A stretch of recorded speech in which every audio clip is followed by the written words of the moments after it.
अस्सलाम वालेकुम और आप सबका बहुत शुक्रिया उस सपोर्ट के लिए जो आप कैफे काम के यूट्यूब चैनल को दे रहे हैं। आज हमारी मेहमान है एक veteran development worker, rights, environment और पीस एक्टिविस्ट, मुसन्निफा भी हैं और ह्यूमैनिटेरियन वॉलंटियर भी। स्क्रीन पे आप उनको देख रहे हैं। हम सब मिलकर वेलकम करते हैं मोहतरमा ताहिरा अब्दुल्ला साहिबा को।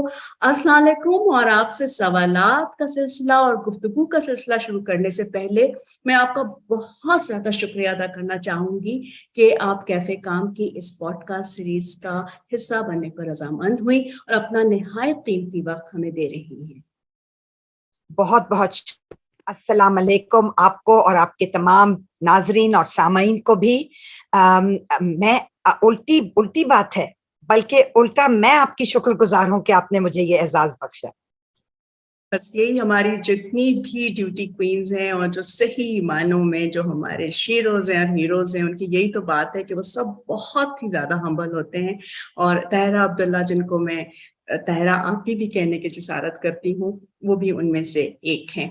तो एक तो वो तारुफ होता है ना, जो बड़े बड़े फोरम्स पे बड़ा फॉर्मली कराया जाता है और आपकी पहचान के कई जाविये हैं। लेकिन क्या मैं आपसे ये पूछ सकती हूँ कि अगर ताहिरा अब्दुल्ला को जिंदगी और करियर और कॉलिंग के इस हिस्से में अपनी कोई एक पहचान बतानी हो या चंद लफ्जों में अपने आप को बयान करना हो, तो वो क्या कहेंगी? ताहिरा अब्दुल्ला कौन है? बदकिस्मती से मैं कोई एक शोबा नहीं चुन सकूंगी, क्योंकि मैं समझती हूँ कि अगर मैं ये कहूँ कि मैं इंसानी हकूक कारकुन सबसे मेरे लिए मुकद्दम है, तो वो भी शायद 100% दुरुस्त ना हो।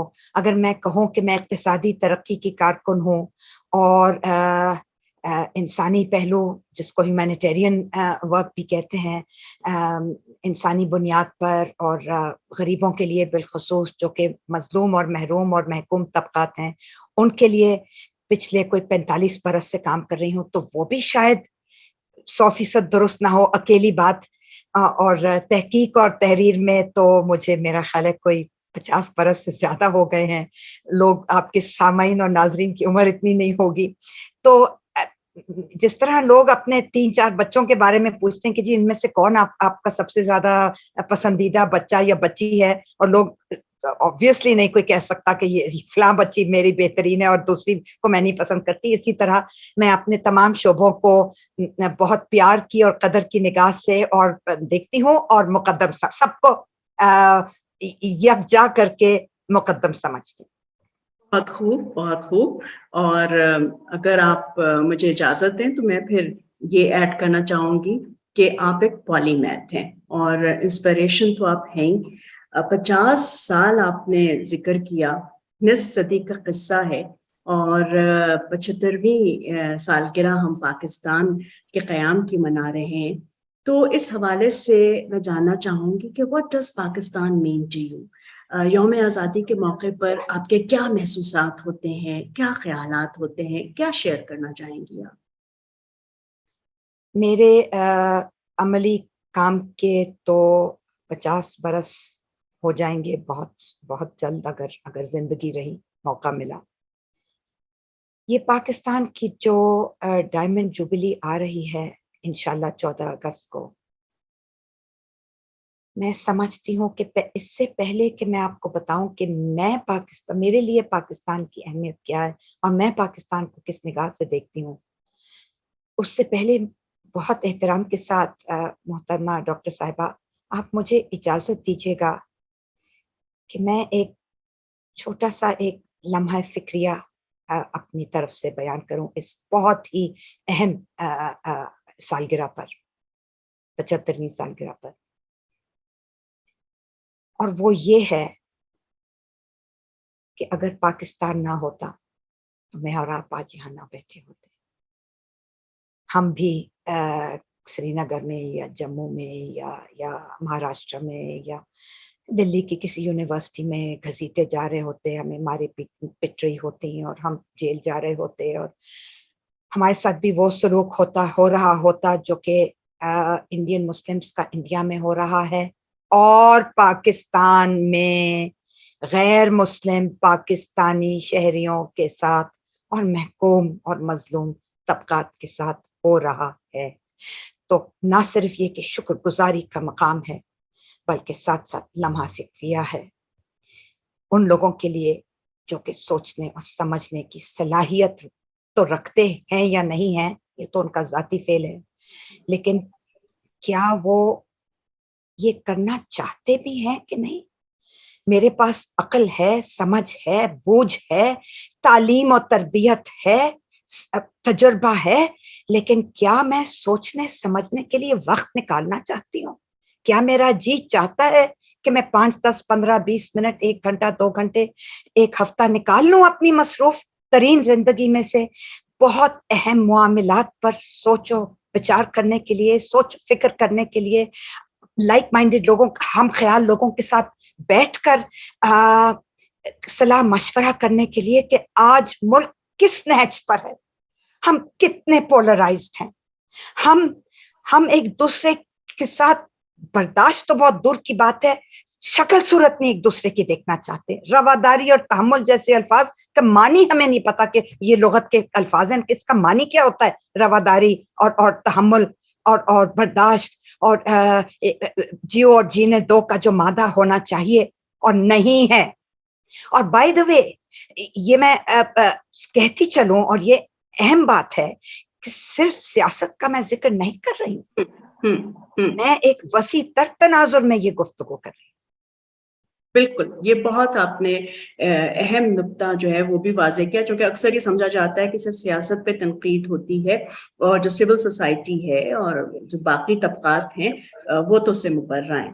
تو خاص طور پر وہ مقتدر حلقے جو کہ پس پردہ رہ کر بہت کچھ کرتے ہیں، لیکن جن میں برداشت، قوت برداشت، تحمل، رواداری، دوسرے کو بھی موقع دینا، دوسرے کو پنپنے کی سہولیات فراہم کرنا، وہ تو ہے ہی نہیں. بالکل اپنے رسپانس میں جن الفاظ کو شامل کیا ہے، رواداری، برداشت، تحمل، تو اس سے مجھے بڑی آسانی ہوئی ہے کہ میں اپنے دوسرے سوال کی طرف آ سکوں.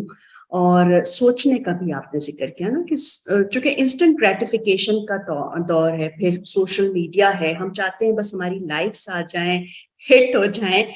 کنٹینٹ کیا ہے سوچا بھی تھا، اس سے بہت کم لوگوں کو جو ہے نا تعلق رہتا ہے. تو اس حوالے سے میں چاہوں گی کہ آپ اگر چاہیں تو کچھ عنوانات، کچھ موضوعات آپ کے سامنے رکھ رہی ہوں، ان پر اپنی ریفلیکشنز آپ ہمارے ساتھ بھی آج شیئر کریں. اور وہ موضوعات ہیں پاکستان کی ہسٹری کے ایک اہم باب کے حوالے سے 1971 محصورین پاکستان، جن کو اسٹرینڈڈ پاکستانی بہاریز یا نان بنگالی اردو اسپیکرز بھی کہا جاتا ہے، اور rapid Pakistani women, rapid Bengali women. یہاں پہ میں نے یہ صرف انگریزی میں اس لیے کہا کہ تیراپی مجھے آج تک اس کا متبادل جو ہے نا، یعنی اس سانحے کو جو بالکل بتا سکے، اس کی تمام ڈائمینشنز میں مجھے مل نہیں سکا. تو میں آپ سے گزارش کر رہی ہوں. شکریہ. میں آپ کا، کیونکہ ہمارے پاس وقت بہت محدود ہے اور آپ نے اتنا بڑا ایک موضوع چھیڑ دیا ہے کہ ہمیں شاید اگلے 5 منٹ کے بجائے جو کہ ہمارے پاس رہ گئے ہیں، اس کے بجائے شاید ہمیں 45 سے لے کے 60 منٹ کی ضرورت درکار ہو اس موضوع پر تھوڑی بہت سحر حاصل گفتگو کرنے کے لیے اور انصاف کرنے کے لیے. اس نہایت اہم اور سچی بات ہے، نہایت دل خراش اور سچی بات ہے کہ غمگین کر دینے والا یہ جو موضوع ہے، افسردہ اور غمگین. سب سے پہلی بات میں اپنا ذاتی آپ کے سامنے موقف پیش کر دوں، اور وہ یہ ہے کہ اس کے برعکس جو کہ 99% पाकिस्तानियों को ब्रेन वॉश करके प्रोपेगेंडा, खास तौर पर फौज पाकिस्तान की तरफ से जो प्रोपेगेंडा और जो ब्रेन वॉशिंग और जो वाइट वॉशिंग और जो ओमिशंस और जो सिंस ऑफ ओमिशन और कमीशन, माफ कीजिएगा बहुत ज्यादा अंग्रेजी हो गई, किए गए हैं 1971 से लेके 51 बरस गुजर गए, वो एक निहायत दिलखराश बाब है हमारी तारीख का, जो कि पहले से ही 34 बरस जिसमें फौजी आमरीत के दौर अदवार, 4 अदवार गुजरे, 4 आमिर आए गए, वो किसी और दिन के लिए उठा रखते हैं, वो एक और दिलखराश मौजू है, उसको भी उठा रखते हैं। मेरा जो मौक़िफ़ है और अगेंस्ट द पब्लिक परसेप्शन कि ये तो होना ही था, बांग्लादेश की आज़ादी की तहरीक पहले दिन से शुरू हो गई थी, जबकि इसरार किया गया कि अक्सरियत की ज़बान हमारी कौमी ज़बान नहीं होगी, बल्कि उर्दू ज़बान हमारी कौमी ज़बान होगी। ये पहली बात हुई। उसके बाद फिर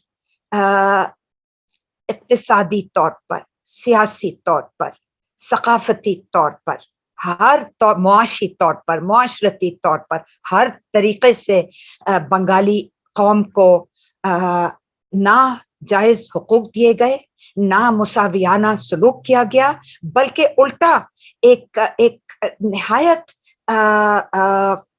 तज़हीक और तज़हीक आमेज़ और एहतराम और इज्जत पर नामबनी सलूक किया गया, जो कि हर एक का हक हमारा, अगर हम अक़वाम मुत्तहिदा के रुकन हैं तो हम charter of human rights, universal declaration of human rights और पाकिस्तान का 1973 का मुत्तफ़िका कानून इंसानी विकार और इंसानी एहतराम और इंसानी इज्जत का जो एक जमानत देता है, वो नहीं किया गया। हमारे बंगाली उस वक्त कॉम्पेट्रियट्स थे, हमारे भाई बहन हुआ करते थे, एक ही मुल्क था, एक ही शहरियत, पाकिस्तानी थे, वो पाकिस्तानी थे जी, वही मैं कह रही हूँ, हमारे भाई पाकिस्तानी भाई बहन, शहरी, एक शहरियत, एक ही हम लोग कॉम्पेट्रियट्स थे, सिटीजन्स थे।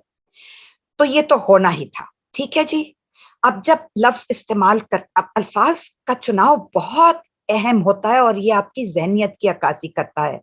तो जो लोग कहते हैं fall of Dhaka, separation of east, ये सब मैं वावेन के अंदर बोल रही हूँ, separation of east Pakistan, fall of Dhaka, cutting of one half of Pakistan, इस तरह की जब किताबें लिखी जाती हैं और मौज़ूआत और मज़ामीन लिखे जाते हैं, तो उसके बरक्स मैं, मेरे ख्याल में एक निहायत छोटी सी अक़लियत में हूँ जो कि कहते हैं liberation of Bangladesh, the creation of an independent state of Bangladesh. मैं अंग्रेजी में जानबूझ के कह रही हूँ ताकि अगर कोई बंगाली सुन रहे हो उनको समझ आ जाए कि हमारा क्या। सबसे पहली बात। दूसरी बात, मोहतरमा डॉक्टर साहिबा, इख्तिताम पजीर होने से पहले बस मैं इतना कहना चाहती हूँ कि दोस्ती और अच्छे ताल्लुकात की एक और सिर्फ एक बुनियाद है, एक, उसका जुज़ ए और जुज़ बी होगा, और वो है सच बोला जाए और अपने किए का एतराफ करते हुए मुआफ़ी मांगी जाए। आप सच बोलने को तैयार नहीं है, आप आप अंग्रेजी में कहते हैं डिनायल मोड में है, आप मानने को तैयार नहीं कि आपने क्या गलतियां की, चाहे अस्करी तौर पर, इक्तिसादी तौर पर, सियासी तौर पर। मैं किसी एक फरीक को जिम्मेदार नहीं ठहरा रही, ये एक इज्तिमाई जिम्मेदारी है, कलेक्टिव गिल्ट, कलेक्टिव शेम। ये मैंने कहा बहुत लंबा मौजू है, इसको आइए आज फैसला करते हैं कि इसको किसी और दिन के लिए उठा रखते हैं। जब तक आप एतराफ नहीं करेंगे उस वक्त तक आप में माफी मांगने का वुसअत कल्ब नहीं पैदा हो सकता, और उस वक्त तक वहां दूसरी साइड से ना माफी होगी, ना तलाफी होगी, ना दोस्ती होगी, ना ना बहन चारा ना भाईचारा होगा, कुछ भी नहीं होगा। बस हम एक दूसरे के ममालिक में अपनी एम्बेसियां चलाएंगे, कभी इजाजत होती है कभी नहीं, कभी वीजा मिलता है कभी नहीं, कभी लंबे लंबे साल साल के लिए हाई कमिश्नर होते हैं कभी नहीं। ये मैंने इब्तिदा में अर्ज किया कि ये बहुत दिल खराश और गमगीन कर देने वाला। सॉरी आखिर में, चाहे 2.5 लाख बंगाली औरत रेप हुई और 7 बिहारी औरतें और उर्दू स्पीकिंग पंजाबी स्पीकिंग चंद एक आटे में नमक के बराबर औरतें रेप हुई, या सिर्फ एक बंगाली औरत रेप हुई, that is 1 too many. Rape बर्दाश्त नहीं होगा, चाहे एक औरत का हो, 2.5 लाख औरत का हो, या जितना भी नंबर आप जिस पे आप इत्तेफाक करने को या इत्तेफाक करने को तैयार हैं। 1 rape is 1 rape too many. तो सही बात है।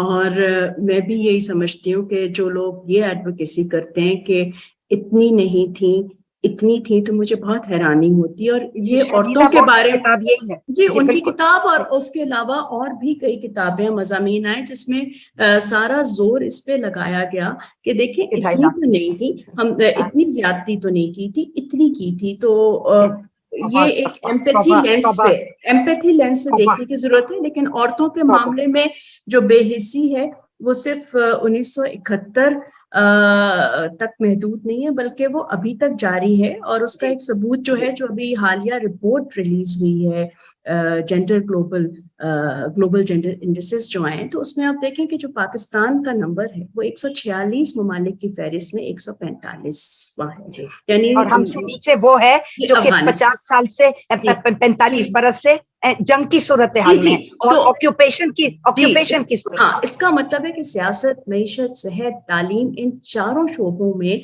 औरतों के साथ सिंफी तासुब इम्तियाज बरता गया। वैसे तो मर्दों की भी हालत अच्छी नहीं, यानी हम पाकिस्तान की जो ओवरऑल सूरत हाल है, लेकिन इस पर्टिकुलर जेंडर इंडिकेटर के तनाजुर में जाते जाते अगर मैं आपसे कहना चाहूँ कि आपका मशवरा या पैगाम या रिकमेंडेशन क्या होगी आज के media, youth, policy makers, legislators और एस्टेब्लिशमेंट के लिए?